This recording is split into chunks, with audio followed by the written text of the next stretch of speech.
പല ആളുകളും പരാതിപ്പെടുന്ന അല്ലെങ്കിൽ സങ്കടം പറയുന്ന ഒരു വിഷയമാണ് ഉസ്താദ്, എന്ത് കാര്യം തുടങ്ങിയിട്ടും ഒരു റാഹത്തായി കിട്ടുന്നില്ല.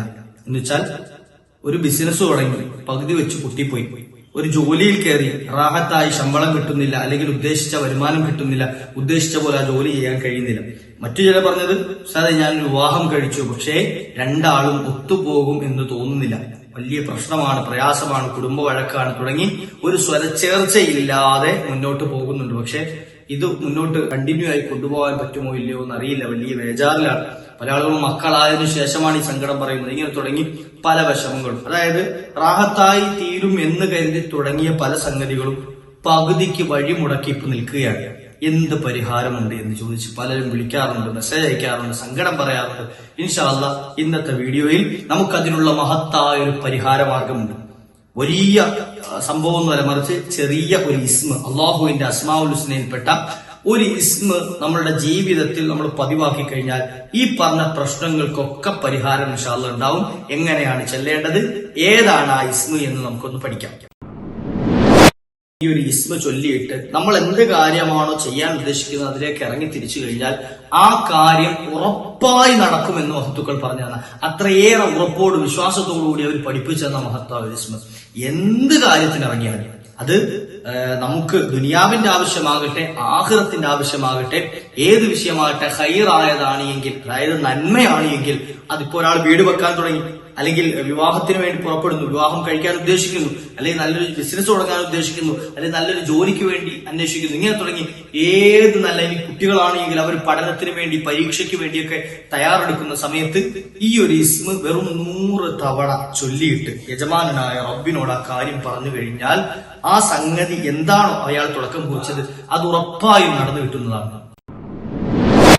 അടുക്കളയിലേക്ക് കയറുന്ന സമയത്ത് ഈ ഒരു ഇസ്മ 104 തവണ ചൊല്ലിയിട്ട് എന്ത് ചെയ്യാ, അടുക്കളയിലേക്ക് കയറാം. അടുക്കളയിലേക്ക് കയറുന്നതിന് മുമ്പ് 104 തവണ ഈ ഒരൊറ്റ ഇസ്മ ചൊല്ലിയിട്ട്, ചെറിയ ഇസ്മാണ് ചൊല്ലിയിട്ട് എന്ത് ചെയ്യാ, അടുക്കളയിലേക്ക് കയറാം. പിന്നെ നിങ്ങൾ വെക്കുന്ന എന്താണെങ്കിലും, നിങ്ങൾ വേറൊരു മുട്ട പൊരിച്ചതേ ഉള്ളൂ, ഒരു ഓംലേറ്റ് അടിച്ചതേ ഉള്ളൂ, അതിനും വലിയ രുചിയായിരിക്കും, അതിനോട് വലിയ മൻഫഅത്ത് എന്ത് ചെയ്യും, നിങ്ങളുടെ വീട്ടിലുള്ള ആരൊക്കെയാണെന്ന് കഴിക്കുന്നവർക്കൊക്കെ കിട്ടും. ഒരാളും മോശം പറയില്ല. ഉപ്പ് കൂടിയെന്നോ എരിവ് കുറഞ്ഞെന്നോ, എരിവ് കൂടിയെന്നോ ഉപ്പ് കുറഞ്ഞെന്നോ ഒരു മോശത്തരവും എന്ത് ചെയ്യില്ല നിങ്ങൾ ഉണ്ടാക്കുന്ന ഭക്ഷണത്തിൽ ഒരാളും പറയില്ല. കാരണം അള്ളാന്റെ ഹബീബ് സല്ലല്ലാഹു അലൈഹി വസല്ലം തങ്ങൾ പഠിപ്പിച്ചു തന്ന മഹത്തായ ആശയങ്ങളാണ് മഹത്തുക്കൾ നമുക്ക് പറഞ്ഞു തരുന്നത്. അവര് പറഞ്ഞു തന്ന മഹത്തായ വഴിയാണ് നമ്മൾ ചെയ്യുന്ന വിഷയങ്ങളിൽ വലിയ വിജയവും മൻഫഅത്തും ഉണ്ടാകാൻ, വലിയ ലാഭം ഉണ്ടാകാൻ, വലിയ ഗുണമുണ്ടാകാൻ എന്ത് ചെയ്താൽ മതി, അള്ളാഹുവിന്റെ ഇസ്മ പതിവാക്കിയാൽ മതി. ഭാര്യയും ഭർത്താവും തമ്മിൽ വിവാഹം കഴിഞ്ഞ ഉടനെയൊക്കെ വലിയ സ്നേഹവും വലിയ സന്തോഷത്തിലും ഒക്കെ ആയിരുന്നു. പക്ഷെ ഇപ്പൊ കുറച്ചു നാളായിട്ട് ഒരു സ്നേഹബന്ധവും ഇല്ല. തട്ടി മുട്ടിയൊക്കെയാണ് ഇങ്ങനെ പോകുന്നത്. എപ്പോഴും വഴക്കാണ്, എപ്പോഴും പ്രശ്നമാണ്, ബഹളമാണ്, എപ്പോഴും പരസ്പരം അടിയും പ്രയാസത്തിലുമാണ് കഴിയുന്നത്. ഇതിനൊരു പരിഹാരമുണ്ടോ?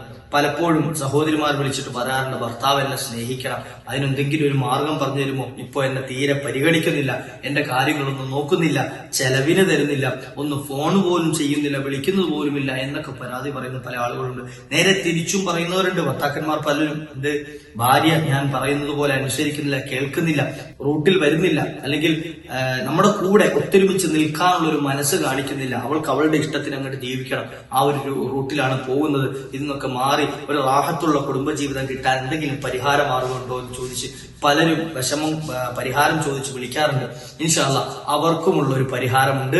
അതും അള്ളാഹുവിന്റെ അസ്മാഉൽ ഹുസ്നയിൽപ്പെട്ട ചെറിയൊരു ഇസ്മ മാത്രമാണ്. നമ്മുടെ ജീവിതത്തിൽ പതിവാക്കി ആരെയാണോ സ്നേഹം കിട്ടണമെന്ന് കൽബിൽ ഉദ്ദേശിക്കുന്നത് അവരുടെ കൽബ് നമ്മുടെ അടുക്കലേക്ക് എന്ത് ചെയ്യും, തിരിയും. നമ്മളിലേക്ക് ആ കൽബിലെ സ്നേഹം മുഴുവൻ ലഭിക്കാൻ മതിയായതാകും. ഇൻഷാ അല്ലാഹ് ആ ഇസ്മ നമുക്ക് പഠിക്കാം.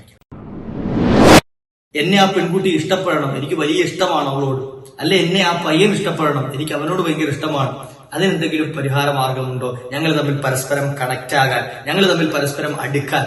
ഞാൻ ചോദിക്കട്ടെ, ഇത് ശരിയാണോ തെറ്റാണോ എന്നുള്ളത് വീഡിയോ നമുക്ക് കേൾക്കാം. അതിനുള്ള പരിഹാര മാർഗവും ഇൻഷാ അല്ലാഹ് നമ്മുടെ വീഡിയോയിൽ കേൾക്കാം. അസ്സലാമു അലൈക്കും വറഹ്മത്തുള്ളാഹി വബറകാതുഹു. ബിസ്മില്ലാഹി വൽഹംദുലില്ലാഹ്. അഊദു ബികലിമാത്തില്ലാഹി തമ്മാത്തി മിൻ കുല്ലി ശൈത്വാനിൻ വഹമ്മ വമിൻ കുല്ലി ഐനിൻ ലാമ. അള്ളാഹു നമ്മുടെ സൽക്കർമ്മങ്ങളൊക്കെ സ്വീകരിക്കുമാറാകട്ടെ. ഒരുപാട് ആളുകൾ പല വിഷമങ്ങളും പറഞ്ഞു ദുആരക്കാൻ ഏൽപ്പിച്ചവരുണ്ട്. അള്ളാഹു എല്ലാവരുടെയും എല്ലാ സദുദ്ദേശങ്ങളും യജമാനനായ റബ്ബ് പൂർത്തീകരിച്ച് നൽകട്ടെ. പ്രത്യേകിച്ച് എന്റെ ഈ ശബ്ദം ശ്രമിച്ചുകൊണ്ടിരിക്കുന്ന പ്രിയപ്പെട്ട ഉമ്മമാർ, സഹോദരിമാർ, സഹോദരങ്ങൾ, അള്ളാഹു എല്ലാവരുടെയും കൽബിന്റെ മുറാദുകൾ ഹാസിലാക്കി തരുമാറാകട്ടെ. ഒട്ടനവധി ആളുകൾ പ്രയാസം പറഞ്ഞ ഒരു വിഷയമാണ്. അതെ, പല വിഷമങ്ങളും ഉണ്ട് കൽബിൽ. പക്ഷേ ഞങ്ങൾ എന്തെങ്കിലും ഒരു കാര്യം തുടങ്ങിക്കഴിഞ്ഞാൽ, അതായത് ഇപ്പോ ബിസിനസ് തുടങ്ങി, അല്ലെങ്കിൽ ഒരു ജോലിക്ക് കയറി, അല്ലെങ്കിൽ എന്ത് ചെയ്തു പുതിയൊരു മേഖലയിലേക്ക് കാലുവെച്ചു, പക്ഷെ കുറച്ചു കഴിയുമ്പോൾ വലിയ തടസ്സം അത് നിന്നു പോവുകയാണ്. എന്നോട് സങ്കടം. ഈ അടുത്തൊരു സഹോദരൻ പറഞ്ഞാണ്, ഞാൻ 4 ബിസിനസ് തുടങ്ങി, 4 കാര്യങ്ങൾ ബിസിനസ് തുടങ്ങി, പക്ഷെ അത് ഒന്നും പച്ച പിടിക്കാതെ ഇപ്പൊ 4ാമത്തത് എന്തായി, ആകെ ഒന്നുമല്ലാത്ത അവസ്ഥയിലായി കിടക്കുകയാണ്. ഞാൻ ഇറക്കിയ പൈസ എനിക്ക് നഷ്ടം സംഭവിച്ചു പോയി. ഗൾഫിലേക്ക് പോയി നോക്കി, അവിടെ ചെന്നപ്പോ അവിടെയും എന്റെ ജോലി ഒന്നും എന്താകുന്നില്ല, റാഹത്താകുന്നില്ല, ഞാൻ ഉദ്ദേശിച്ച പോലെ കാര്യങ്ങളൊന്നും നടക്കുന്നില്ല. എന്താണ് എന്റെ മാർഗം? എന്റെ ജീവിതത്തിൽ എന്താണ് പ്രയാസമുള്ളത്? എന്റെ ജീവിതത്തിൽ എന്തെങ്കിലും തടസ്സമുണ്ടോ? നിങ്ങൾ കണക്കിട്ട് നോക്കോ, നിങ്ങൾ ചികിത്സ നടത്തോ എന്നൊക്കെ ചോദിച്ചിട്ടാണ് എന്ത് ചെയ്തത്, സങ്കടം പറഞ്ഞത്. ഇൻഷാ അല്ലാഹ് ഒരു പരിഹാര മാർഗമുണ്ട്. അപ്പൊ എന്റെ ശബ്ദം ചോദിച്ചുകൊണ്ടിരിക്കുന്ന പലരും ഉണ്ടാവും, വീട് വെക്കാൻ ഉദ്ദേശിച്ച് വീട് പണി തുടങ്ങിയിട്ടുണ്ട്, പക്ഷെ എന്തില്ല, അതൊന്നും പൂർത്തീകരിച്ച് കിട്ടുന്നില്ല. ഒന്നിന് പുറകെ ഒന്നിന് തടസ്സമാക്കിയത്. മക്കളുടെ വിവാഹം ആലോചിക്കുന്നുണ്ട്, അന്വേഷിക്കുന്നു, പക്ഷെ ഒന്നും അങ്ങോട്ട് എന്താകുന്നില്ല, ശരിയായി കിട്ടുന്നില്ല. ഒന്നിന് പുറകെ ഒന്നായി തടസ്സം. അല്ലെങ്കിൽ നല്ല ജോലി അന്വേഷിക്കുന്നവരുണ്ട്, അതെന്താകുന്നില്ല, അവരുദ്ദേശിച്ച പോലെ ജോലി കിട്ടുന്നില്ല. ഒന്നിൽ പഠിച്ച വിഷയങ്ങൾക്ക് ജോലി കിട്ടുന്നില്ല, അല്ലെങ്കിൽ അവരുദ്ദേശിച്ച ശമ്പളത്തിന് ജോലി കിട്ടുന്നില്ല, അല്ലെങ്കിൽ ഉദ്ദേശിച്ച സ്ഥലത്ത് കിട്ടുന്നില്ല. ഇങ്ങനെ തുടങ്ങി ഒട്ടനവധി പ്രയാസങ്ങൾ ആ മേഖലയിലും വരും. ബിസിനസ് തുടങ്ങാൻ ഉദ്ദേശിക്കുന്ന ആളുകൾ, അവർക്ക് അതിന്റെ കാര്യങ്ങളൊന്നും റാഹത്തായി കിട്ടുന്നില്ല. തുടങ്ങിയ ബിസിനസ്സിൽ എന്തില്ല, വർക്കത്തില്ല. ഇങ്ങനെ തുടങ്ങി ഇനി മക്കളുടെ പഠനവുമായി ബന്ധപ്പെട്ടിട്ടാണെങ്കിൽ അങ്ങനെ എന്റെ കുടുംബജീവിതവുമായി ബന്ധപ്പെട്ട് വിവാഹം കഴിഞ്ഞ ആളുകൾ ആ വിവാഹബന്ധം മുന്നോട്ട് കൃത്യമായി നല്ല രൂപത്തിൽ കൊണ്ടുപോകാൻ പറ്റാതെ വിഷമിക്കുന്ന ആളുകൾ, ഇങ്ങനെ ഒട്ടനവധി പ്രയാസങ്ങളുള്ളവരുണ്ട്. ഇൻഷാ അല്ലാഹ് അതിനുള്ള ഒരു പരിഹാര മാർഗം നമുക്ക് കേൾക്കട്ടെ. നമ്മുടെ ജീവിതം സന്തോഷപൂർണമായി തീരുമ്പോൾ, അതായത് സമാധാനത്തോടു കൂടി നമുക്ക് ഈ പ്രയാസങ്ങളും ടെൻഷനൊന്നും ഇല്ലാത്ത ജീവിതമാകുമ്പോഴാണ് ജീവിതത്തിന് അർത്ഥപൂർണമാകുന്നത്. അല്ലെ? എപ്പോഴും വഴക്ക്, എപ്പോഴും ടെൻഷൻ, എപ്പോഴും നഷ്ടം, ഈ ജീവിതത്തിന് ഒരു അർത്ഥം ഉണ്ടാവില്ല. അർത്ഥം ഉണ്ടാകുക എന്ന് പറഞ്ഞാൽ നമ്മുടെ ഇബാദത്തുകൾക്ക് ഒരു ശ്രദ്ധ ഉണ്ടാവില്ല. എപ്പോഴും ടെൻഷൻ ഉള്ള ഒരാൾക്ക് ഇബാദത്തിൽ കോൺസെൻട്രേഷൻ ചെയ്യാൻ കഴിയില്ല. ഇബാദത്തിൽ എപ്പോഴും എന്തുണ്ടാവും, ഈ ചിന്ത ഉണ്ടാവും. അപ്പൊ കടബാധ്യത ഉള്ള ഒരാൾ, കടബാധ്യത വല്ലാത്ത കടം കയറി മുടിഞ്ഞു നിൽക്കുന്ന ഒരാൾ, അയാൾ നിസ്കരിക്കാൻ നിൽക്കുമ്പോൾ ഈ കടമായിരിക്കും തലയിലുണ്ടാകുക, ചിന്ത ഉണ്ടാകുക. അല്ലെങ്കിൽ എത്ര നോക്കിയിട്ട് ഒരു നല്ല ജോലി കിട്ടുന്നില്ല, അല്ലെങ്കിൽ ഉള്ള ജോലിയിൽ വർക്കത്തില്ലാത്ത ഒരാൾ, അയാൾക്ക് എപ്പോഴും ചിന്ത എന്തായിരിക്കും, ഈ ജോലി എങ്ങനെയും നന്നായി കിട്ടണം, എങ്ങനെയും ജോലി നന്നായി കിട്ടണം, അതായിരിക്കും കൽബിൽ ചിന്ത. അപ്പൊ നിസ്കാരം അല്ലെങ്കിൽ മറ്റ് സൽക്കർമ്മങ്ങളൊന്നും ഉണ്ടാവില്ല, അതിലേക്ക് തിരിയാനുള്ള ഒരു കോൺസെൻട്രേഷൻ അയാൾക്ക് കിട്ടൂല. അല്ലെങ്കിൽ മറ്റൊന്നൊരു വീട് പണി തുടങ്ങിയിട്ടുണ്ട്, പക്ഷെ എത്ര നോക്കിയിട്ടും അത് തീർന്നു കിട്ടില്ല, ഒരു തടസ്സം, ഇങ്ങനെ ഒന്നിനു പുറകെ ഒന്നായിട്ട് തടസ്സം. അയാളുടെ ചിന്ത എപ്പോഴും ഈ വീടിന്റെ പുറത്തായിരിക്കും. അപ്പൊ ഇങ്ങനെ ഇതൊന്നുമില്ലാതെ ഇതിൽ നിന്നൊക്കെ രക്ഷപ്പെട്ട് സമാധാനം വരുമ്പോഴാണ് എന്ത് ചെയ്യുക, നമ്മുടെ കൽബ് ശാന്തമാകുമ്പോഴാണ് നമുക്ക് ഇബാദത്തുകൾക്ക് ഉന്മേഷം ലഭിക്കാം. അപ്പൊ അതിനുള്ള ഒരു പരിഹാര മാർഗം വേണ്ടേ നമ്മുടെ ഈ പ്രശ്നങ്ങളൊക്കെ തീരാൻ? അതിനെന്താണ് ചെയ്യാം? നമുക്ക് ഒരുപാട് ഇബാദത്ത് ചെയ്തുകൊണ്ടിരിക്കാനുള്ള ചിലപ്പോൾ സമയം ഉണ്ടാവില്ല നമ്മുടെ ജീവിത തിരക്കിനിടയിൽ. ഇപ്പം ഞാൻ പറയാം, അൽബക്കർ സൂറത്ത് എല്ലാ ദിവസവും ഓതണം എന്ന് പറഞ്ഞാൽ ചിലപ്പോൾ നിങ്ങളെ കൊണ്ട് കഴിഞ്ഞെന്ന് വരില്ല, എന്നെ കൊണ്ട് ചിലപ്പോൾ കഴിഞ്ഞെന്ന് വരില്ല. കാരണം ഓരോ തിരക്കിൽ അങ്ങോട്ടും ഇങ്ങോട്ടും പോകുമ്പോൾ നമുക്ക് എല്ലാ ദിവസവും അത് കണ്ടിന്യൂ ആയി കൊണ്ട് നടക്കാൻ പറ്റൂല. അല്ലെങ്കിൽ എന്ത് ചെയ്യാം, എല്ലാ ദിവസവും യാസീൻ ഓതണമെന്ന് പറഞ്ഞാൽ ചിലപ്പോൾ എല്ലാവർക്കും കൊണ്ട് അത് കഴിഞ്ഞെന്ന് വരില്ല. എല്ലാ ദിവസവും യാസീനും സജദയും തബാറക്കയും മുൽക്കും ഒക്കെ ഓതുന്ന വാക്കിയാക്കി ഓതുന്ന ഉമ്മമാർ, സഹോദരിമാരുടെ ശബ്ദം ശ്രവിക്കുന്നവരുണ്ടാവും. ഞാൻ പറഞ്ഞ എല്ലാവരെ കൊണ്ട് ചിലപ്പോൾ എന്ത് ചെയ്യാൻ പറ്റൂല, എല്ലാ ദിവസവും യാസീൻ ഓതണമെന്ന് പറഞ്ഞു നടന്നു വരില്ല, അല്ലെ എല്ലാ ദിവസവും വാക്യം ഓതണമെന്ന് പറഞ്ഞു ചിലപ്പോൾ നടന്നു വരില്ല. അപ്പൊ അതുകൊണ്ട് എന്ത് ചെയ്യാം, എളുപ്പമുള്ള ഒരു മാർഗം എന്താണ്, നമുക്ക് എല്ലാവർക്കും ചെയ്യാൻ പറ്റുന്ന ഏറ്റവും എളുപ്പമുള്ള ഒരു വഴി നമുക്കൊന്ന് പഠിച്ചാലും. ഏറ്റവും എളുപ്പമുള്ള വഴി, നമുക്ക് ഏറ്റവും പരിഹാരത്തിന് പറ്റിയ ഒരു മാർഗമാണ് ഇസ്മുകൾ പതിവാക്കുക. അള്ളാഹുവിന്റെ അസ്മാഉൽ ഹുസ്ന പതിവാക്കുക എന്നുള്ളത്. അസ്മാഉൽ ഹുസ്ന 99 പരം വരുന്ന നാമങ്ങൾ മുത്തുനബി സല്ലല്ലാഹു അലൈഹി വസല്ലം പഠിപ്പിച്ചതുണ്ട്. എന്നാൽ ഈ 99 നാമങ്ങളും എല്ലാ ദിവസവും എല്ലാവർക്കും ചെല്ലാൻ ചിലപ്പോൾ കഴിഞ്ഞൊന്നും വരില്ല, അതിന് സമയം കിട്ടിയെന്ന് വരില്ല. ഏതെങ്കിലുമൊക്കെ 1-2 ഇസ്മൊക്കെ ചിലപ്പോൾ എന്ത് ചെയ്യാൻ പറ്റും, നമുക്ക് ചെല്ലാൻ സമയം കിട്ടും. നമ്മുടെ നിസ്കാരങ്ങൾക്കിടയിൽ, അല്ലെങ്കിൽ നിസ്കാരം കഴിഞ്ഞ ഉടനെ, അല്ലെങ്കിൽ എന്ത് ചെയ്യാം, നമ്മുടെ ജോലികൾക്കിടയിലാണെങ്കിലൊക്കെ ഈ ഇസ്മ നമുക്ക് ചെല്ലുന്നതിന് വലിയ പ്രയാസം ഉണ്ടാവില്ല. മറ്റ് ഖുർആൻ ഓതാനും വലിയ ദുആയൊക്കെ ചെയ്യാൻ ചിലപ്പോൾ നോക്കി ചെല്ലാനൊക്കെ സമയം കിട്ടിയിരുന്നു എന്നാലും ഇസ്മ ചൊല്ലാൻ വലിയ പ്രയാസം ഉണ്ടാവില്ല. ആ ഇസ്മ ഏതാന്ന് പഠിച്ചു വെച്ചാൽ മതി. ഇസ്മ പഠിക്കാനും വലിയ പ്രയാസം ഉണ്ടാവില്ല, ഒരു പേരല്ലേ. അപ്പൊ അതിന് ഏറ്റവും ഉതകുന്ന മാർഗം, നമുക്ക് ഈ പറഞ്ഞ പ്രശ്നങ്ങൾക്കൊക്കെയുള്ള പരിഹാര മാർഗം അസ്മാഉൽ ഹുസ്നയാണ്. അതിന് പറ്റിയ ഒരു ഇസ്മ ഇൻഷാ അല്ലാഹ് നമുക്ക് പഠിക്കാം. നമ്മൾ അധികം കേൾക്കാത്ത ഈ 99 നാമങ്ങളുടെ കൂട്ടത്തിൽ പെടുത്താത്ത മറ്റൊരു നാമം, അള്ളാഹുവിനുള്ള നാമമാണ് നമ്മളിത് പറയാൻ പോകുന്നത്. ഏതാണ്? അൽ ജാഇൽ എന്ന നാമം. അൽ ജാഇൽ, ജാഹിലല്ല കേട്ടോ, ജാഇൽ ഐനാണ്. നമ്മൾ പറയുമ്പോൾ ശ്രദ്ധിച്ചു പറയണം. അൽ ജാഹിൽ എന്ന് പറഞ്ഞാൽ വിവരമില്ലാത്ത എന്നാണ്. ജാഹിൽ എന്ന് പറയുമ്പോൾ ജാഹിലെന്ന് വിളിക്കൂലേ, അത് വിവരമില്ലാത്തവൻ. അങ്ങനല്ല, അൽ ജാഇൽ. ജാഇൽ എന്ന് പറഞ്ഞാൽ എന്താ? ഉണ്ടാക്കുന്നവൻ, നിർമ്മിക്കുന്നവൻ, ആക്കുന്നവൻ എന്നൊക്കെയാണ് അർത്ഥം. അതായത് നമുക്ക് എല്ലാ കാര്യങ്ങളും ഉണ്ടാക്കി തരുന്നത്, അല്ലെങ്കിൽ നമുക്ക് എല്ലാ കാര്യങ്ങളും നിർമ്മിച്ചു തരുന്നത്, നമ്മുടെ എല്ലാ കാര്യങ്ങളും സലാമത്താക്കി തരുന്നത്, നമ്മുടെ എല്ലാ കാര്യങ്ങൾക്കും പരിഹാരമാക്കി തരുന്നത്, ഇതൊക്കെ ആരാണ്? യജമാനനായ റബ്ബാണ്. അപ്പൊ ആ ആശയം വരുന്ന പദമാണെന്ത്? അൽ ജാഇൽ. അൽ നിങ്ങൾ സ്ക്രീനിൽ കാണുന്നുണ്ടാവും, അൽ ജാഇൽ. ഈ പദം ഒന്നിരിക്കൽ യാ ജാഇലു എന്ന് പറയാം. യാ ജാഇലു, യാ ജാഇലു, യാ ജാഇലു, യാ ജാഇലു. അല്ലെങ്കിൽ യാ ജാഇലു യാ അല്ലാഹ്, യാ ജാഇലു യാ അല്ലാഹ്, യാ ജാഇലു യാ അല്ലാഹ്. ഇതാണ് ഏറ്റവും നല്ല പദം. ഇങ്ങനെ അല്ലാഹ് എന്ന് ചേർത്ത് പറയാം. അല്ലെങ്കിൽ യാ ജാഇലു ജല്ല ജലാലു, യാ ജാഇലു ജല്ല ജലാലു, യാ ജാഇലു ജല്ല ജലാലു. ഈ 3 രൂപത്തിൽ നിങ്ങൾ പറയാം. ഏതാ ഇഷ്ടമുള്ളത്? നിങ്ങൾക്ക് ഏറ്റവും എളുപ്പമുള്ളത് ഏതാ? ഇനി ഒരാൾക്ക് സമയമില്ല, യാ ജാഇലു എന്ന് പറയുന്ന സമയമുള്ളൂ, അത് പറഞ്ഞാൽ മതി. അള്ളാഹുവിന്റെ നാമമാണ്. ഉദ്ദേശിക്കേണ്ടത് എങ്ങനെയൊക്കെയാണ് പറയേണ്ടത് ഞാൻ പറഞ്ഞുതരാം. അപ്പൊ ഈ പദം പഠിച്ചു വെക്കാം, അൽ ജാഇൽ. അത് ഇങ്ങനെ പറയണം, യാ ജാഇലു അല്ലെങ്കിൽ യാ ജാഇലു യാ അല്ലാഹ്. ഇത് ആരെങ്കിലും ഒരാൾ എന്തെങ്കിലും ഒരു പുതിയ കാര്യം തുടങ്ങാൻ ഉദ്ദേശിക്കുമ്പോൾ, ബിസിനസ് തുടങ്ങാൻ ഉദ്ദേശിക്കുന്ന ആളുകളാണെങ്കിൽ അവർ മനസ്സിലാക്കി വെച്ചോളൂ. ബിസിനസ് പുതിയൊരു ബിസിനസ് തുടങ്ങാൻ പോവാണ്, അത് ഏത് കച്ചവടം ആയിക്കൊള്ളട്ടെ, ഹലാലായ ഏത് കച്ചവടം തുടങ്ങാനാണെങ്കിലും ശരി. മദ്യഷോപ്പ് തുടങ്ങാൻ വേണ്ടിയിട്ട് എന്ത് ചെയ്യാം? ഒരാൾ ഇത് ചൊല്ലിയിട്ട് തുടങ്ങിയിട്ട് അത് വിജയിച്ചില്ല എങ്കിൽ എന്നെ പറഞ്ഞിട്ട് കാര്യമില്ല, കാരണം അത് ഹറാമായ കച്ചവടമാണ്. ഇനി അതിൽ വിജയം ഉണ്ടായി, ഒരാൾക്ക് എന്ത് ചെയ്തു? മദ്യക്കച്ചവടം നടത്തിയിട്ട് അയാൾ വിജയിച്ചു, വലിയ വിജയം ഉണ്ടായി. അതായത് പലിശ ഇടപാട് തുടങ്ങിയിട്ട് അയാൾ വലിയ വിജയം ഉണ്ടായി.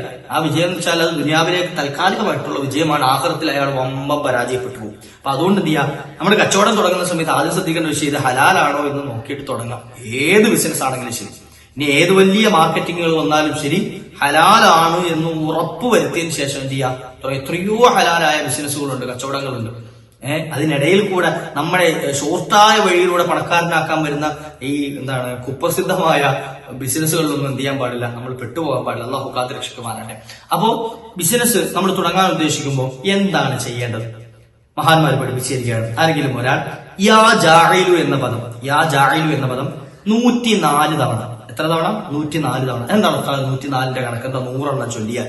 അല്ലെ 105 ആയാൽ എന്താ കുഴപ്പം? 110 ആയാൽ എന്താ കുഴപ്പം? പലരും ചോദിക്കും, പല കമന്റുകളും വരുന്ന അങ്ങനെയാണ്. ഇങ്ങനെ ഇപ്പൊ കണക്ക്, ഇപ്പൊ സൂറത്തുകൾ ഇത്ര എണ്ണം സൂറത്ത്, ഈ സൂറത്ത് ഓതിക്കഴിഞ്ഞാൽ നിങ്ങളുടെ ഇന്ന വിഷയത്തിന് പരിഹാരം ഉണ്ടാകും. അങ്ങനെ വരുമ്പോൾ ചില സോഷ്യൽ മീഡിയയിൽ വരുന്ന കമന്റുകളാണ്, എന്താണ് ഉസ്താദ് ഇത്ര എണ്ണം ചൊല്ലിയാൽ, 113 എണ്ണം ചൊല്ലിയാൽ എന്നുള്ള ഒരു സൂറത്ത് സജദയുടെ ഒരു വീഡിയോ ഞാൻ ചെയ്തിരുന്നു മുമ്പ്. 113 സജദ ചൊല്ലിയാൽ ഇന്ന നേട്ടം കിട്ടുമെന്ന് പറഞ്ഞു. ആ ദിവസം 115 എണ്ണം ചൊല്ലിയാൽ, പല ചോദ്യമാണ്. 115 എണ്ണം ചൊല്ലിയാൽ എന്താ കുഴപ്പം? ഇനി 100 എണ്ണമായിപ്പോ എന്താ കുഴപ്പം? ഈ മഹാന്മാർ ഒരു കണക്ക് പറഞ്ഞു തരുന്നത് അവരുടെ ജീവിതത്തിൽ അവർ ചൊല്ലി ആ എണ്ണം ചൊല്ലിയിട്ട് അവർക്ക് അതിന് അസർ കിട്ടിയത് കൊണ്ടാണ്, ഫലം കിട്ടിയത് കൊണ്ടാണ്. നമ്മുടെ ഇഷ്ടത്തിന് ചൊല്ലാനാണെങ്കിൽ എത്ര നാമങ്ങളുണ്ട്, എത്ര അസ്മാഉൽ ഹുസ്നയുണ്ട്, എത്ര സുഹൃത്തുക്കൾ, നമുക്ക് ഇഷ്ടമുള്ള അത്ര ചൊല്ലിക്കൂടെ? അത് നമുക്ക് ഇഷ്ടമുള്ളത്രയും ചെല്ലാം, അതിന് കണക്കൊന്നുമില്ല. പക്ഷെ നമ്മൾ എന്തെങ്കിലും കാര്യം ഉദ്ദേശിച്ചുകൊണ്ട് നടന്നു കിട്ടണം എന്ന ഉദ്ദേശം കൊണ്ട് ചൊല്ലുകയാണ് അല്ലെങ്കിൽ ഓതുകയാണെങ്കിൽ ആ പറഞ്ഞ എണ്ണം കൃത്യമായി ചെയ്യാൻ ശ്രമിക്കാം. ആ പറഞ്ഞ എണ്ണം കൃത്യമായി ചൊല്ലാൻ ശ്രമിക്കുക. എണ്ണത്തിന് വലിയ പ്രാധാന്യം പരിശുദ്ധ ഇസ്ലാമിലുണ്ട്. നമ്മൾ സുജൂദ് ചെയ്യുന്ന സമയത്ത് സുബ്ഹാന റബ്ബിയൽ അഅ്ലാ വബിഹംദിഹി അത് ചൊല്ലൽ എത്രയാണ്? 3 സുന്നത്ത്, കുറഞ്ഞത് 3 സുന്നത്ത്. 5 എണ്ണം ചൊല്ലാം, 7 എണ്ണം ചൊല്ലാം, ഇത് ഒറ്റയാക്കി ചെല്ലൽ സുന്നത്താണ്. ഇത് എണ്ണത്തിന് കണക്ക് പ്രാധാന്യമുണ്ട്. അങ്ങനെ ഓരോന്നിനും നിസ്കാരത്തിന്റെ ഫർദുകൾ എടുത്തു നോക്കിയാൽ, ഷർത്തുകൾ എടുത്തു നോക്കിയാൽ, അതുപോലെ സുന്നത്തുകൾ നോക്കിയാൽ തുടങ്ങി ഓരോന്നിനും കൃത്യമായ എണ്ണങ്ങൾ പറഞ്ഞു തന്നിട്ടുണ്ട്, പഠിപ്പിച്ചു തന്നിട്ടുണ്ട്. അതുപോലെ തന്നെ പരിശുദ്ധ ഇസ്ലാം കാര്യങ്ങൾ, ഈമാൻ കാര്യങ്ങൾ, ഇതിനൊക്കെ എന്തെങ്കിലുമൊക്കെ അങ്ങോട്ട് വിശ്വസിക്കുക, അങ്ങനെയല്ലല്ലോ. ഓരോന്നും കൃത്യമായ എണ്ണം പഠിപ്പിച്ചിട്ടാണ് മഹാന്മാർ നമ്മെ മനസ്സിലാക്കി തന്നിട്ടുള്ളത്, ഇല്ലേ? നിസ്കാരത്തിൽ ഇപ്പൊ ശ്രദ്ധിക്കേണ്ട കാര്യങ്ങളെല്ലാം ശ്രദ്ധിച്ചിട്ടാണ് നിസ്കരിച്ചു, അങ്ങനെയല്ല. നിസ്കാരത്തിൽ ഷാഫി മദ്ഹബ് പ്രകാരം 14 ഫർദുകളുണ്ട്. ആ 14 ഫർദുകൾ ശ്രദ്ധിക്കണം. 5 ഷർത്തുകളുണ്ട്, ആ 5 ഷർത്തുകൾ ശ്രദ്ധിക്കണം. അബാഅ് സുന്നത്തുകളും ഹൈആത്ത് സുന്നത്തുകളും ഉണ്ട്. ഇങ്ങനെ തുടങ്ങി സുന്നത്തുകൾ വേർതിരിച്ച് പഠിപ്പിച്ചു തന്നിട്ടുണ്ട്. എത്ര എണ്ണം പഠിപ്പിച്ചു തന്നിട്ടുണ്ട്? വുദൂ ചെയ്തു, വുദൂ മുറിയുന്ന കാര്യങ്ങൾ ഇത്രയുണ്ട്. വുദൂവിന്റെ ഫർദുകൾ 6 എണ്ണമുണ്ട്. വുദൂവിന്റെ ഷർത്തുകൾ 5 എണ്ണമുണ്ട്. കുളിയുടെ ഫർദ് 2 ഉണ്ട്. ഇങ്ങനെ തുടങ്ങിയിട്ട് എന്ത് ചെയ്യുക? ഓരോന്നിനും കൃത്യമായ എണ്ണത്തോട് കൂടിയിട്ടാണ് മഹാന്മാർ പഠിപ്പിച്ചത്. എന്തിനാണ് ഇത് എണ്ണം പറഞ്ഞത്? എണ്ണത്തിന് വലിയ പ്രാധാന്യമുണ്ട്. ദിവസങ്ങളെ അള്ളാഹു 7 തരംതിരിച്ചു. 7 എണ്ണങ്ങളായിട്ട് എന്ത് ചെയ്തു? തരംതിരിച്ചു. ഇന്ന ഇദ്ദത്ത ശുഹൂരി ഇൻദല്ലാഹി 12 ശഹ്റൻ ഫീ കിതാബില്ലാഹ്. അല്ലാഹുവിന്റെ കിതാബിൽ പരിശുദ്ധ ഖുർആൻ ലൗഹുൽ മഹ്ഫൂദിലൊക്കെ മാസങ്ങളെ 12 ആയിട്ട് അള്ളാഹു എന്ത് ചെയ്തു? കണക്കാക്കി. ഇങ്ങനെ തുടങ്ങിയിട്ട് എന്ത് ചെയ്യാം? ഓരോന്നിനും കണക്ക് വെച്ചിട്ടാണ് എന്ത് ചെയ്തിട്ടുള്ളത്? അള്ളാഹു പറഞ്ഞു തന്നിട്ടുണ്ട്. അപ്പൊ എണ്ണത്തിന് വലിയ പ്രാധാന്യമുണ്ട്. അത് പറയാൻ വേണ്ടിയിട്ടാണ് ഞാൻ സൂചിപ്പിച്ചത്, ഉദാഹരണം പറഞ്ഞു തരുന്നു.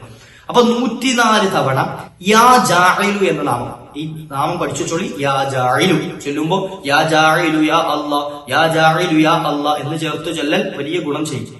ഇങ്ങനെ ചൊല്ലിയതിനു ശേഷം ഒരാൾ ആ കാര്യം തുടങ്ങി. ബിസിനസ് ആണെങ്കിൽ ബിസിനസ് സ്റ്റാർട്ട് ചെയ്തു, ജോലിയാണെങ്കിൽ ജോലിക്ക് ആൾ പ്രവേശിച്ചു, എക്സാമിന് പോയി, എക്സാമിന് പോയി എന്ത് ചെയ്ത് ചൊല്ലിയതിനു ശേഷം ഇതിനൊന്നും വലിയ സമയം വേണ്ട, പോകുന്ന വഴിയേ ചൊല്ലി പോകാം ഇല്ലേ? പോകുന്ന വഴിയിൽ നമുക്ക് ചൊല്ലി പോയി യാ ജാഇലു യാ അല്ലാഹ്, യാ ജാഇലു യാ അല്ലാഹ്, യാ ജാഇലു യാ അല്ലാഹ്, യാ ജാഇലു യാ അല്ലാഹ് നമുക്ക് ചൊല്ലി സിമ്പിൾ ആയിട്ട് ചൊല്ലി തീർക്കാൻ കഴിയും. ഇങ്ങനെ ചൊല്ലിയിട്ട് തുടങ്ങുന്ന സംഗതികൾ അല്ലാഹു സുബ്ഹാനഹു വ തആല ആ സംഗതി അയാൾക്ക് ഗുണമുള്ള രൂപത്തിൽ എന്ത് ചെയ്യും? പൂർത്തീകരിച്ചു കൊടുക്കുന്നതാണ്. ആ വ്യക്തിക്ക് ഗുണമുള്ള രൂപത്തിൽ പൂർത്തീകരിച്ചു. ആ ബിസിനസ്സിൽ അള്ളാഹു വലിയ ലാഭം കൊടുക്കും, ആ കച്ചവടത്തിൽ അള്ളാഹു വലിയ ലാഭം കൊടുക്കും, നഷ്ടങ്ങളുടെ വാതിലുകളെല്ലാം അള്ളാഹു അടച്ചു കളയും. അതുപോലെ ആ ചെയ്യുന്ന ജോലിയിൽ അള്ളാഹു വലിയ ബർക്കത്ത് കൊടുക്കും, അയാളുടെ സമ്പാദ്യത്തിൽ അള്ളാഹു വലിയ ബർക്കത്ത് കൊടുക്കും, അയാൾ പുറപ്പെടുന്ന മേഖലയെ, വിവാഹ മേഖലയെ അള്ളാഹു സുബ്ഹാനഹു വ തആല വലിയ ഫത്ഹ നൽകും, ആ പരീക്ഷയിൽ അള്ളാഹു വലിയ വിജയം നൽകും. തുടങ്ങി എന്താണോ ചെയ്യുന്നത് തുടങ്ങുന്നത് ആ സംഗതി അള്ളാഹു പൂർത്തീകരിച്ചു കൊടുക്കും. എന്താ ചെയ്യേണ്ടത്? അള്ളാഹുവിന്റെ ഇസ്മുകളുടെ കൂട്ടത്തിൽപ്പെട്ട അൽ ജാഇലു, യാ ജാഇലു എന്ന നാമം 104 തവണ എന്ത് ചെയ്യുക?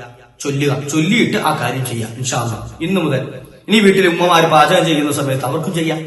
അടുക്കളയിലേക്ക് കയറുന്ന സമയത്ത് എന്ത് ചെയ്യാം? യാ ജാഇലു എന്ന നാമം 104 തവണ ചൊല്ലിയിട്ട് നിങ്ങൾ പാചകം ചെയ്യാൻ തുടങ്ങി. നിങ്ങൾ വെക്കുന്ന ഭക്ഷണം ഒരാളും മോശം പറയൂല, ഒരാളും എന്ത് ചെയ്യൂല, അതിനെതിര് പറയൂല. കാരണം അതെല്ലാവർക്കും ഇഷ്ടപ്പെടുന്ന രൂപത്തിൽ. അതാണ് അതിന്റെ മൻഫഅത്ത്. നിങ്ങൾ ആ ഭക്ഷണത്തിന്റെ മൻഫഅത്ത് എന്താ? ഉപകാരം എന്താ? ആ ഭക്ഷണം രുചിയോടുകൂടി എല്ലാവർക്കും ഇഷ്ടപ്പെടുന്ന രൂപത്തിൽ കഴിക്കണം. അപ്പൊ എന്ത് ചെയ്യാം?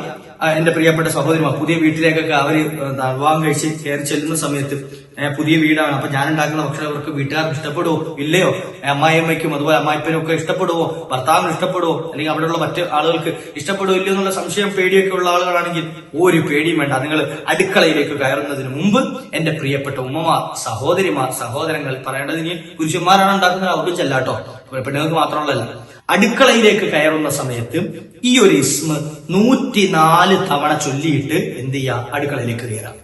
അടുക്കളയിലേക്ക് കയറുന്നതിന് മുമ്പ് 104 തവണ ഈ ഒരൊറ്റ ഇസ്മ ചൊല്ലിയിട്ട്, ചെറിയ ഇസ്മാണ് ചൊല്ലിയിട്ട് എന്ത് ചെയ്യാ? അടുക്കളയിലേക്ക് കയറാം. പിന്നെ നിങ്ങൾ വെക്കുന്ന എന്താണെങ്കിലും, നിങ്ങൾ വേറൊരു മുട്ട പൊരിച്ചതേ ഉള്ളൂ, ഒരു ഓംലേറ്റ് അടിച്ചതേ ഉള്ളൂ, അതിനും വലിയ രുചിയായിരിക്കും, അതിനോട് വലിയ മൻഫഅത്ത് എന്ത് ചെയ്യും? നിങ്ങളുടെ വീട്ടിലുള്ള ആരൊക്കെയാണെന്ന് കഴിക്കുന്നവർക്ക് കിട്ടും. ഒരാളും മോശം പറയില്ല. ഉപ്പ് കൂടിയെന്നോ എരിവ് കുറഞ്ഞെന്നോ എരിവ് കൂടിയെന്നോ ഉപ്പ് കുറഞ്ഞെന്നോ ഒരു മോശത്തരവും എന്ത് ചെയ്യില്ല നിങ്ങൾ ഉണ്ടാക്കുന്ന ഭക്ഷണത്തിൽ ഒരാളും പറയില്ല. കാരണം അള്ളാന്റെ ഹബീബ് സല്ലല്ലാഹു അലൈഹി വസല്ലം തങ്ങൾ പഠിപ്പിച്ചെന്ന മഹത്തായ ആശയങ്ങളാണ് മഹത്തുക്കൾ നമുക്ക് പറഞ്ഞു തരുന്നത്. അവര് പറഞ്ഞു തന്ന മഹത്തായ വഴിയാണ് നമ്മൾ ചെയ്യുന്ന വിഷയങ്ങളിൽ വലിയ വിജയവും മൻഫഅത്തും ഉണ്ടാകാൻ, വലിയ ലാഭം ഉണ്ടാകാൻ, വലിയ ഗുണമുണ്ടാകാൻ എന്ത് ചെയ്താൽ മതി? അള്ളാഹുവിന്റെ ഇസ്മ പതിവാക്കിയാൽ മതി. എത്രയോ അനുഭവങ്ങൾ പറയാനുണ്ട്. ഇതുപോലെ നമ്മൾ പറഞ്ഞു കൊടുത്ത എളുപ്പമുള്ള പരിഹാര മാർഗങ്ങൾ ചൊല്ലിയിട്ട് അവരുടെ ജീവിതത്തിൽ മൻഫഅത്ത് കിട്ടി. ഇപ്പൊ കഴിഞ്ഞ ദിവസം ഒരു സഹോദരൻ വിളിച്ച് സന്തോഷം പറഞ്ഞുള്ളൂ. ഗൾഫിൽ പോയിട്ട് ഇപ്പൊ 2.5 വർഷം, അത്രയ്ക്ക് കണക്ക് പറഞ്ഞു അദ്ദേഹം, 2.5-2.25 വർഷം എന്തോ ആയി അദ്ദേഹം ഗൾഫിൽ പോയി. അദ്ദേഹം പഠിച്ച ആ വിവരത്തിനനുസരിച്ച്, വിദ്യാഭ്യാസത്തിനനുസരിച്ചുള്ള ജോലി നോക്കിയിട്ട് ഒന്നും ശരിയാകണില്ല, ഒരു ജോലി എന്ത് ചെയ്യുന്നില്ല, ശരിയാകുന്നില്ല. അങ്ങനെ അദ്ദേഹം എന്റെ പഴയ ഒരു വീഡിയോ കണ്ടിട്ട് ജോലി ശരിയാകാനുള്ള ഒരു ഇസ്മ അതിൽ നിന്നും അദ്ദേഹം ജീവിതത്തിൽ പതിവാക്കുകയും അത് കാരണമായിട്ട് ഈ കഴിഞ്ഞ മാസം അദ്ദേഹത്തിന് ജോലി കയറി ആദ്യത്തെ ശമ്പളം എന്ത് ചെയ്തു? വാങ്ങിയതിന് ശേഷമാണ് അദ്ദേഹം എന്നെ എന്ത് ചെയ്തത്? കോണ്ടാക്ട് ചെയ്തത്. അപ്പോൾ കഴിഞ്ഞ മാസം അദ്ദേഹത്തിന് ജോലി കിട്ടിയിട്ട് ആദ്യത്തെ ശമ്പളം എന്ത് ചെയ്തു? അതിൽ നിന്നൊരു ചെറിയ സംഖ്യ എനിക്ക് അയച്ച ഉസ്താദ് നിങ്ങൾ ദുആ ഇറക്കണം എന്ന് പറഞ്ഞൊരു ഹദിയായിട്ട്. അപ്പൊ ഞാൻ ചോദിച്ചത് എന്തിനാണ് അയച്ചതെന്ന് ചോദിച്ചു. എനിക്കെന്തിനാണ് നിങ്ങൾ ഈ പൈസ അയച്ചതെന്ന് ചോദിച്ചപ്പോൾ അദ്ദേഹം പറഞ്ഞ മറുപടി എന്ത്?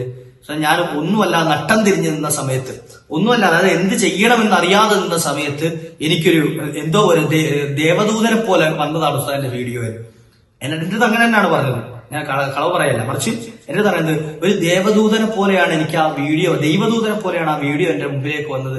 ഞാൻ ആ ഇസ്മു ചൊല്ലാൻ തുടങ്ങിയത് മുതൽ എനിക്ക് ഇന്റർവ്യൂവിന് പല കോളുകളും വരികയും പല വേക്കൻസികളും എനിക്ക് പെട്ടെന്ന് പുതിയ എന്ത് ചെയ്യുക, അതുവരെ ഒരു പ്രതീക്ഷയും ഇല്ലാതിരുന്ന കമ്പനികളിൽ നിന്നൊക്കെ വേക്കൻസികൾ വരികയും അതുപോലെ തന്നെ ഞാൻ ഉദ്ദേശിച്ച എനിക്ക് ഇഷ്ടപ്പെട്ട ഒരു പോസ്റ്റിലേക്ക് എനിക്കിപ്പോ ജോലി ശരിയായിട്ടുണ്ട്. അത് ഈ കുറഞ്ഞ സമയം കൊണ്ടാണ് എനിക്ക് ലെവലായി കിട്ടിയത്. അതിന് ഞാനൊരു നന്ദിക്ക് വേണ്ടിയിട്ട്, ശുക്രിന് വേണ്ടിയിട്ട് ഒരു ഹദിയ നൽകിയതാണെന്ന് പറഞ്ഞിട്ട് ദുആ ഇറക്കണമെന്ന് പറഞ്ഞിട്ട് അദ്ദേഹം വെച്ചത്. അപ്പൊ ഇങ്ങനെ എത്രയോ പറയാനുണ്ട്. അള്ളാഹു അദ്ദേഹത്തിന് ജോലിയിൽ വലിയ ബർക്കത്ത് ചെയ്ത് കൊടുക്കുമാറാകട്ടെ. അള്ളാഹുവിന്റെ ആ ഇസ്മ ആത്മാർത്ഥമായിട്ട് ചൊല്ലാൻ തയ്യാറായപ്പോ, അത് ഏറ്റെടുക്കാൻ തയ്യാറായപ്പോൾ വലിയ ഫത്ഹ് അള്ളാഹു കൊടുത്തു. വലിയ ആരെയും കാണിക്കാൻ വേണ്ടിയിട്ടല്ല മുപ്പത് ചൊല്ലിയത്, മുപ്പത് സ്വന്തം ആവശ്യത്തിന് വേണ്ടിയാണ്. നമ്മൾ ചൊല്ലുമ്പോഴും അങ്ങനെയാണ് വേണ്ടത്. ഞാൻ ഒരേ ദിക്ർ ചെല്ലുന്ന ആളാണ്, കുറെ ഖുർആൻ ഓതുന്ന ആളാണ്, അത് ആരെങ്കിലും പറയണം, ആ ഒരു ചിന്തയല്ല. വർഷം എന്ത് ചെയ്യാം, എന്റെ കാര്യങ്ങൾ നടന്നു കിട്ടണം. ഇൻഷാ അല്ലാഹ് നിങ്ങളും ചെയ്ത് നിൽക്കും ഫലം ഉണ്ടാവും. അപ്പൊ എന്താ ചെയ്യേണ്ടത്? അള്ളാഹുവിന്റെ ഇസ്മ അൽ ജാഇൽ എന്ന ഇസ്മ കേവലം 104 തവണ മാത്രം പെട്ടെന്ന് ചൊല്ലി തീർക്കാൻ പറ്റും. 5 മിനിറ്റ് പോലും നമുക്ക് വേണ്ട. 5 മിനിറ്റ് പോലും നമുക്ക് വേണ്ട. കുറഞ്ഞ സമയം കൊണ്ട് ചിലപ്പോൾ 1-2 മിനിറ്റിൽ നമുക്ക് ചൊല്ലി തീർക്കാൻ കഴിയും. പോട്ടെ, ഒരു 3 മിനിറ്റ് എടുത്താൽ ചൊല്ലി തീർക്കാൻ പറ്റും ഇൻഷാ അല്ലാഹ്. നമ്മുടെ ജീവിതത്തിൽ 24 മണിക്കൂർ എന്നൊരു 3 മിനിറ്റ് നമ്മുടെ ആവശ്യങ്ങൾക്ക് വേണ്ടി മാറ്റി വെക്കാൻ കിട്ടിയില്ല, പിന്നെ നമ്മളെ കൊണ്ട് എന്തിനും കൊള്ളാം. അപ്പൊ എന്ത് ചെയ്യാം? നമ്മൾ നല്ല ചിന്തയോട് കൂടിയിട്ട് ഇനി എന്ത് ചെയ്യാൻ തുടങ്ങുമ്പോഴും, ബിസിനസ് ആകട്ടെ അല്ലെങ്കിൽ നമ്മൾ എന്ത് കാര്യം ആയിക്കോട്ടെ, ഇനി ബിസിനസ് ഒന്നും വേണ്ട, നമ്മുടെ ജോലി ആയിക്കൊള്ളട്ടെ, നമ്മുടെ അടുക്കളയിൽ കയറുമ്പോഴായിക്കൊള്ളട്ടെ, മിറ്റമടിക്കുമ്പോഴായിക്കൊള്ളട്ടെ, വീട് വൃത്തിയാക്കുമ്പോഴായിക്കോട്ടെ, എന്ത് ജോലി ചെയ്യാൻ തുടങ്ങുമ്പോഴും അത് ഭംഗിയായി കിട്ടണം, അതിന് റാഹത്തായി കിട്ടണം. എന്ത് ചെയ്യാം? ഈ ഒരു ഇസ്മ ചൊല്ലിയതിനു ശേഷം നിങ്ങൾ ഇറങ്ങിക്കൂലി. അള്ളാഹു തൗഫീഖ് നൽകുമാറാകട്ടെ. ഇനി പലരും വിഷമം പറഞ്ഞൊരു വിഷയം കൂടെ ഉണ്ട്, അതിനോട് ഒരു പരിഹാരം പറയണ്ടേ. അതെ, വിവാഹം ഇതുപോലെ തന്നെ വിവാഹം കഴിച്ചു, എന്ത് ചെയ്യാ, നല്ല ഇണയായി കിട്ടുമെന്ന് പ്രതീക്ഷിച്ചാണ് വിവാഹം കഴിച്ചത്, നല്ല സന്തോഷമുള്ള ജീവിതം കിട്ടുമെന്ന് കരുതിയിട്ടാണ് വിവാഹം കഴിച്ചത്. ആദ്യമൊക്കെ സന്തോഷവും സമാധാനത്തിലും ഒക്കെ പോയി. പക്ഷെ ഒരു മാസം കഴിഞ്ഞപ്പോ അല്ലെ 2 മാസം കഴിഞ്ഞപ്പോ, കുറഞ്ഞ മാസങ്ങൾ കഴിഞ്ഞപ്പോ അടിയായി, വഴക്കായി, അഭിപ്രായ വ്യത്യാസങ്ങളായി, പിന്നെ എന്നെ പരിഗണിക്കുന്നില്ല, മറ്റുള്ളവരുമായിട്ടാണ് കൂടുതൽ അടുപ്പം, തുടങ്ങിയിട്ട് പല പ്രശ്നങ്ങളും പറയുന്നുണ്ട്, പല വിഷമങ്ങളും പറയുന്നുണ്ട്. എന്താണ് ഇതിനൊരു പരിഹാരം കിട്ടുക? എന്താണ് ഇതിനൊരു പരിഹാരം കിട്ടുക? എന്തെങ്കിലും ഒരു മാർഗം പറഞ്ഞു തരുമോ എന്ന് ചോദിച്ചിട്ട് ഒരുപാട് ആളുകൾ, എന്റെ ഈ ശബ്ദം ശ്രമിക്കുന്ന ഉമ്മമാരിലുണ്ടാവും, പലരും സഹോദരിമാരുണ്ടാവും, സഹോദരന്മാരുണ്ടാവും. പറഞ്ഞിട്ടുണ്ട്, ഞാൻ പറയുന്ന ഒരു വകയും അവൾ അനുസരിക്കുന്നില്ല, ഞാൻ പറയുന്ന ഒരു വിഷയം അവൾ കേൾക്കുന്നില്ല, പരിഗണിക്കുന്നില്ല, ഒരു പുല്ലുവില പോലും എനിക്ക് നൽകുന്നില്ല എന്നൊക്കെ സങ്കടം പറഞ്ഞ മീനിങ്ങളുണ്ട്. ഞാൻ മക്കളെ ഓർത്തിട്ടാണ് പിടിച്ചു നിൽക്കുന്നത്, മക്കളില്ലായിരുന്നുവെങ്കിൽ ഞാൻ എന്താക്കിയേനെ, എപ്പോഴേ ഒഴിവാക്കി വിട്ടേനെ എന്നൊക്കെ പറഞ്ഞ എത്രയോ മീനിങ്ങളുണ്ട്. എത്രയോ സഹോദരന്മാർ എന്നോട് ഡയറക്റ്റ് പറഞ്ഞവരുണ്ട്. അള്ളാഹു നല്ല ജീവിതം നൽകി അനുഗ്രഹിക്കുമാറാകട്ടെ. അള്ളാഹു നല്ല ജീവിതം നൽകി അനുഗ്രഹിക്കുമാറാകട്ടെ. എന്താണ് ആ മഹബത്ത്, ആ സ്നേഹം കിട്ടാൻ എന്താണ് ചെയ്യേണ്ടത്? പരസ്പരം വെട്ടിമുറിച്ചു പോകാനല്ല താല്പര്യം, മറിച്ച് എന്ത് ചെയ്യുക, ഉള്ള ബന്ധം എന്ത് ചെയ്യുക, നല്ല സ്നേഹബന്ധത്തിലാകണം, നല്ല ഇഷ്കോട് കൂടിയിട്ടാവണം, നല്ല ഇഷ്ടത്തോട് കൂടിയിട്ടാവണം, പരസ്പരം മനസ്സിലാക്കിയിട്ടുള്ളതാകണം. ഇതിനെന്താണ് പരിഹാര മാർഗം ഒന്ന് പറഞ്ഞു തരുമോ എന്ന് ചോദിച്ച എത്രയോ ആൾക്കാർ, അവർക്കുള്ള ഒരു പരിഹാര മാർഗം കൂടി ഇന്നത്തെ വീഡിയോയിലുണ്ട് ഇൻഷാ അല്ലാഹ്. എന്താണ് ചെയ്യേണ്ടത്? അള്ളാഹുവിന്റെ ഇസ്മുകളുടെ കൂട്ടത്തിൽ കാണാം അൽ ജാമിഉ എന്ന നാമം. നമ്മൾ നേരത്തെ ജാഇലു എന്ന് പറഞ്ഞില്ലേ, അതുപോലെ ജാമിഉ, അൽ ജാമിഉ, അതും ചൊല്ലേണ്ടത് എങ്ങനെയാണ്? യാ ജാമിഉ എന്ന് ചൊല്ലാം, അല്ലെ യാ ജാമിഉ യാ അല്ലാഹ് എന്ന് ചൊല്ലാം. അതാണ് ഏറ്റവും നല്ലത്. യാ ജാമിഉ ജല്ല ജലാലുഹു എന്ന് ചൊല്ലാം. ഇങ്ങനെ എന്ത് ചെയ്യാം? നമുക്ക് ഈ 3 രൂപത്തിൽ ചൊല്ലാം. ഏതാണ് ഇഷ്ടമുള്ളത് നിങ്ങൾക്ക് ഇഷ്ടമുള്ളത് എടുത്തോളി, അല്ലെങ്കിൽ നിങ്ങൾക്ക് ഇഷ്ടമുള്ള രൂപത്തിൽ ചൊല്ലിക്കും. ഏതാണ് എളുപ്പമുള്ളത് ചൊല്ലിക്കും. യാ ജാമിഉ യാ അല്ലാഹ് എന്ന് ചൊല്ലാനാണ് ഏറ്റവും നല്ലത്. അത് ഞാൻ പറഞ്ഞു തന്നു. അപ്പോ യാ ജാമിഉ എന്ന നാമം കൊണ്ട് അള്ളാഹു, എന്താണ് ജാമിഉ എന്ന് വെച്ചാൽ? ജാമിഉ എന്ന് വെച്ചാൽ യോജിപ്പിക്കുന്നവൻ എന്നാണ്, കൂട്ടിച്ചേർക്കുന്നവൻ. അള്ളാഹു അല്ലേ കൂട്ടിച്ചേർക്കുന്നത്? 2 ഹൃദയങ്ങളെ കൂട്ടിച്ചേർത്താരാ? യജമാനായ റബ്ബാണ്. 2 കരങ്ങളെ കൂട്ടിച്ചേർത്താരാ? യജമാനായ റബ്ബാണ്. 2 കുടുംബങ്ങളെ ചേർത്തുന്നവരാ? അള്ളാഹുവാണ്. അപ്പൊ ഇങ്ങനെ കൂട്ടിച്ചേർക്കുന്നവരാണ്. ഈ കൂട്ടുകാർക്കിടയിൽ 2 സുഹൃത്തു ബന്ധങ്ങൾ, അത് കൂട്ടിച്ചേർത്താരാ? യജമാനായ റബ്ബാണ്. അപ്പൊ ഇങ്ങനെ അയൽപ്പക്ക ബന്ധങ്ങൾ, അതുപോലെ എന്താണ് കുടുംബ ബന്ധങ്ങൾ, അതുപോലെ കൂട്ടുകാരുടെ ബന്ധങ്ങൾ, അതുപോലെ സാമൂഹിക ബന്ധങ്ങൾ, ഇങ്ങനെ തുടങ്ങിയിട്ട് ഈ ബന്ധങ്ങളെയൊക്കെ കൂട്ടിച്ചേർത്ത് തരുന്നവൻ, യോജിപ്പിക്കുന്നവൻ അതാരാണ്? യജമാനായ റബ്ബാണ്. അപ്പൊ അതുകൊണ്ട് അൽ ജാമിഉ കൂട്ടിച്ചേർക്കുന്നവനായ അള്ളാഹ്, യോജിപ്പിക്കുന്നവനായ അള്ളാഹ്, പരസ്പരം പിണങ്ങി നിൽക്കുന്ന 2 ഹൃദയങ്ങളെ ചേർത്തു തരണേ, ആ ഒരു ഉദ്ദേശം വെച്ചാണ് നമ്മൾ ചൊല്ലാൻ പോകുന്നത്. അപ്പോ അൽ ജാമിഉ എന്ന നാമം ആരെങ്കിലും ഒരാൾ 113 തവണ, എത്ര തവണ?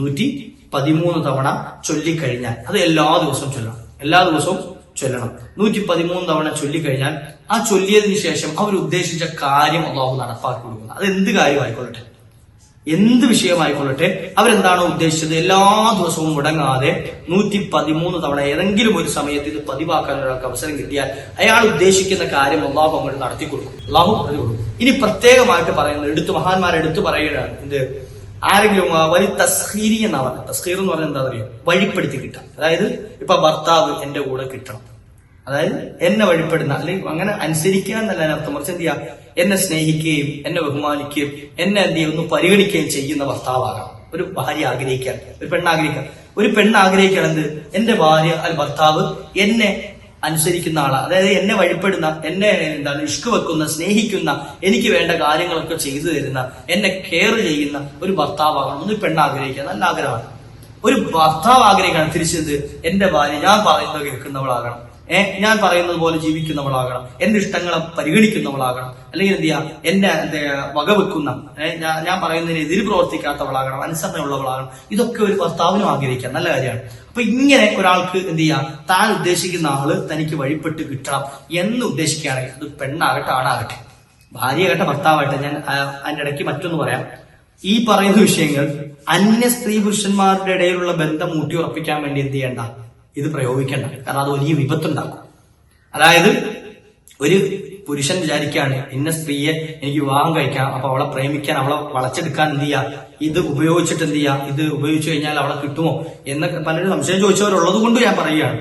ആ ചിന്ത നല്ലതല്ല. ഒന്നാമത്തത് കാരണം അത് നല്ലതല്ലാത്തൊരു കാര്യത്തിന് വേണ്ടി അള്ളാഹുവിന്റെ അസ്മാകളൊക്കെ ഉപയോഗിച്ചു കഴിഞ്ഞാൽ, അല്ലെങ്കിൽ ഖുർആൻ ഉപയോഗിച്ചു കഴിഞ്ഞാൽ വലിയ വിപത്തായിരിക്കും, വലിയ വിനയായിരിക്കും. നമ്മളിപ്പോ വലിയ രസം ഉണ്ടാവും, കുറച്ച് കഴിയുമ്പോൾ ആ രസമൊക്കെ കൊണ്ട് മാറും. അപ്പൊ അതുകൊണ്ട് എന്ത് ചെയ്യാം, അങ്ങനെയുള്ള കാര്യങ്ങളൊക്കെ മാറ്റിവെക്കും. ഹലാലായ ബന്ധങ്ങൾ നമ്മൾ കബിൽത്തു ചൊല്ലിയിട്ട് നമ്മൾ സ്വീകരിച്ച നമ്മുടെ ഭാര്യ, അല്ലെ നമ്മുടെ വാപ്പ പിടിച്ച് ഏൽപ്പിച്ചു കൊടുത്ത നമ്മുടെ ഭർത്താവ്, ഇങ്ങനെ ഭാര്യ ഭർത്താക്കന്മാർക്കിടയിലുള്ള നല്ല ബന്ധം ഊട്ടിയുറപ്പിക്കാൻ, അതാണ് ഉദ്ദേശിച്ചത്. ആരെയാണോ നമുക്ക് വഴിപ്പെട്ട് ഭാര്യയാണെങ്കിൽ ഭാര്യ, ഭർത്താവിനെയാണ് ഭർത്താവ്, അത് ഉദ്ദേശിച്ചുകൊണ്ട് എന്ത് ചെയ്യുക, എല്ലാ ദിവസവും പറ്റുന്നില്ലെങ്കിൽ കഴിയുന്ന ദിവസം എന്നാണോ കഴിയുന്നത് ആ ദിവസങ്ങളിൽ 5000 തവണ രാത്രി സമയത്ത് തഹജ്ജുദിന്റെ സമയത്ത് യാ ജാമിഉ എന്ന് ചൊല്ലാൻ. 1000 തവണ എന്ന് ചൊല്ലാൻ വലിയ പ്രയാസമൊന്നുമില്ല. 1000 തവണയൊക്കെ പെട്ടെന്ന് ചൊല്ലിത്തീർക്കാം. തഹ്ലീല് തന്നെ പെട്ടെന്ന് ചൊല്ലിത്തീർക്കാൻ പറ്റും 1000 തവണ. അങ്ങനെയുള്ള സമയത്ത് യാ ജാമിഉ എന്നുള്ള നാമം മാത്രം എന്ത് ചെയ്യാം, യാ ജാമിഉ യാ ജാമിഉ യാ ജാമിഉ യാ ജാമിഉ യാ ജാമിഉ യാ ജാമിഉ ഇങ്ങനെ നമുക്ക് സ്പീഡിൽ ചൊല്ലിത്തീർക്കാൻ കഴിയും. അങ്ങനെ അതായത് തഹജ്ജുദിന് അല്പം നേരത്തെ എഴുന്നേറ്റ് കഴിഞ്ഞാൽ 5000 തവണ ഒരാൾക്ക് യാ ജാമിഉ എന്ന ഇസ്മ വിളിക്കാൻ അവസരം കിട്ടിയാൽ അതിനുശേഷം സുമ്മത്തുദ്ദിഖുറുൽ ഹാജ, അയാൾ മനസ്സിൽ എന്ത് ചെയ്യാം, ആ ഹാജത്ത് കരുതണം. എന്താണോ ഉദ്ദേശം, ആ തുദ്ദിഖുറുൽ ഹാജത്തു, അവന്റെ ഹാജത്ത് മനസ്സിൽ ഇങ്ങനെ കരുതണം. ഇന്നതാണെന്ത്, എന്റെ ഭാര്യ ഞാനുമായി വഴിപ്പെട്ട് കിട്ടണം, എന്റെ ഭാര്യ എന്നെ അനുസരിക്കുന്നവളാകണം, സ്നേഹമുള്ളവളാകണം, എന്റെ ഭർത്താവ് എന്നെ വഴിപ്പെട്ട് കിട്ടണം, അതുപോലെ എന്നെ സ്നേഹിക്കണം, എനിക്ക് ചെലവിന് തരണം. എന്താണോ കൽബിൽ ഉദ്ദേശിക്കുന്നത് അതെന്ത് ചെയ്യാം, അള്ളാഹുവിന്റെ മുമ്പിൽ നമ്മൾ പറയുകയാണ്, നമ്മൾ ആഗ്രഹിക്കുകയാണ്. അപ്പൊ അങ്ങനെ നല്ല കൽബോട് കൂടിയിട്ട് ആഗ്രഹിച്ചു കഴിഞ്ഞാൽ ആ ചൊല്ലേണ്ടത് ഈ 5000 തവണ ചൊല്ലുന്ന സമയത്ത് കൂട്ടത്തിൽ യാ ജാമിഉൽ മുഫർരിഖീൻ എന്നൂടെ ചേർത്ത് ചൊല്ലണം. യാ ജാമിഉൽ മുഫർരിഖീൻ, അതായത് വിട്ടുപിരിഞ്ഞതിനെ യോജിപ്പിക്കുന്നവനായ അള്ളാഹു. ഈ തൊലാഖിന്റെ വക്കിലൊക്കെ എത്തി നിൽക്കുന്ന, വിവാഹമോചനത്തിന്റെ വക്കിൽ എത്തി നിൽക്കുന്ന, പരസ്പരം പിണക്കത്തിൽ കഴിഞ്ഞ് ഒരു നിലയ്ക്കും അടുക്കൂല എന്ന നിലയ്ക്കൊക്കെ നിൽക്കുന്ന ആളുകളുണ്ടല്ലോ, അവർക്ക് ചൊല്ലാൻ പറ്റിയാണ് യാ ജാമിഉൽ മുഫർരിഖീൻ, യാ ജാമിഉൽ മുഫർരിഖീൻ, യാ ജാമിഉൽ മുഫർരിഖീൻ, യാ ജാമിഉൽ മുഫർരിഖീൻ, യാ ജാമിഉൽ മുഫർരിഖീൻ. ഇങ്ങനെയൊക്കെ പറഞ്ഞുകൊണ്ട് എന്ത് ചെയ്യാം, വിവാഹമോചനത്തിന്റെ വക്കിലെത്തി നിൽക്കുന്ന ആളുകളാണെങ്കിൽ അങ്ങനെയാണ് ചൊല്ലേണ്ടത്, യാ ജാമിഉൽ മുഫർരിഖീൻ. ഇനി ഒരു നിലയ്ക്കും അടുക്കൂല എന്ന് കണ്ടാൽ ഈ രൂപത്തിൽ ചൊല്ലുക, അതായത് വിട്ടുപിരിഞ്ഞു നിൽക്കുന്നതിനെ ഒന്നിപ്പിക്കുന്നവനായ അല്ലാഹ്. അങ്ങനെ 5000 തവണ ഒരാൾ ചൊല്ലിക്കഴിഞ്ഞാൽ ആരെയാണോ നമ്മുടെ കൽബിൽ ഉദ്ദേശിച്ചത്, ഭർത്താവിനെയാണോ ആ മനസ്സിൽ ഉദ്ദേശിച്ചുകൊണ്ടാണ് ചൊല്ലേണ്ടത്.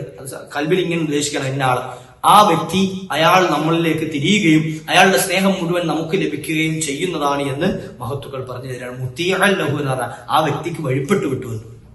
അയാൾ എന്ത് ചെയ്യും, നമ്മൾ ആരാണ് ഉദ്ദേശിച്ചത്, ഭാര്യയാണ് ഉദ്ദേശിച്ചെങ്കിൽ ഭാര്യ നമ്മൾക്ക് വഴിപ്പെട്ടു വിട്ടും, ഭർത്താവിനാണ് ഉദ്ദേശിച്ചെങ്കിൽ ഭർത്താവ് നമുക്ക് വഴിപ്പെട്ടു കിട്ടും. നമുക്ക് ചെലവിന് തരാത്ത ഭർത്താക്കന്മാരാണ്, അല്ലെങ്കിൽ നമ്മുടെ കാര്യങ്ങൾ നോക്കാത്ത ഭർത്താക്കന്മാരാണെങ്കിൽ അവർ നമുക്ക് വഴിപ്പെട്ടു കിട്ടും. നമ്മുടെ കാര്യങ്ങളൊക്കെ അവർ പരിഗണിക്കും. സ്നേഹം കുറഞ്ഞവരാണെങ്കിൽ അവർ നമ്മെ സ്നേഹിക്കാൻ കാരണമായി തീരും. നമുക്ക് നമ്മളെ പരിഗണിക്കാത്തവരാണെങ്കിൽ അവർ നമ്മളെ പരിഗണിക്കാൻ കാരണമായി തീരും. എന്ത് ചൊല്ലിയാൻ മതി, നമ്മൾ തഹജ്ജുദിന് കുറച്ച് നേരത്തെ ഒന്ന് എഴുന്നേൽക്കാം. കുറച്ച് നേരത്തെ, ഒരുപാട് നേരത്തെ ഒന്നും എഴുന്നേൽക്കണമെന്നില്ല. ഒരു 10-15 മിനിറ്റ് അല്ലെങ്കിൽ 20 മിനിറ്റ് ഒക്കെ കിട്ടുന്ന രൂപത്തിൽ എഴുന്നേറ്റാലും നമുക്ക് സിമ്പിളായി ചൊല്ലി തീർക്കാൻ പറ്റും.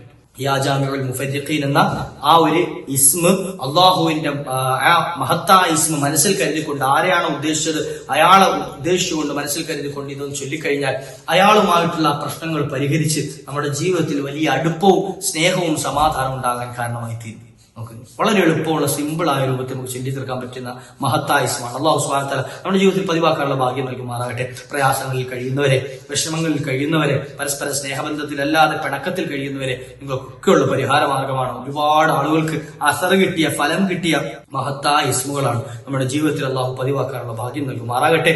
അള്ളാഹു സ്നേഹബന്ധങ്ങൾ ഊട്ടിയുറപ്പിച്ചു തരുമാറാകട്ടെ. വിവാഹബന്ധത്തിലുള്ള പ്രശ്നങ്ങളും പ്രയാസങ്ങളും ഒക്കെ അള്ളാഹു പരിഹരിച്ചു നൽകുമാറാകട്ടെ.